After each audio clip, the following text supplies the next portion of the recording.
केन्दुझर जिला चंपुआ एनएसी अंतर्गत 13 number ward रामला गाँव काबरागुटु साहि एक अभावन घटना घटी दिलीप मुंडार 2.5 वर्षर सान पुओ खेलुवा अवस्था घर निकट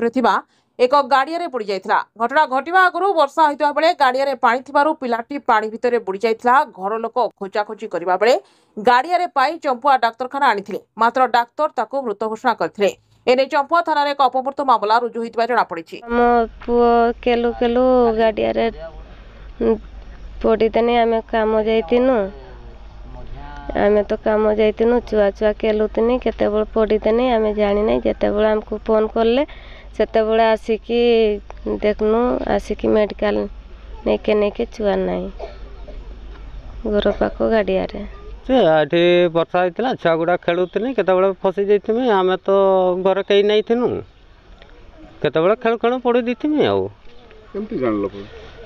एडी पर भिड़े कम आसला बड़े जना पड़गला ना छुआटा एमती सेमती से देखा दुखी है समय तब जाकर आम जानू जे हाँ सेमती तापर मामा बापा मन के फोन फान करनु तापर मेडिकल नहीं कर गई। चंपुआ दीपक कुमार नायक रिपोर्ट।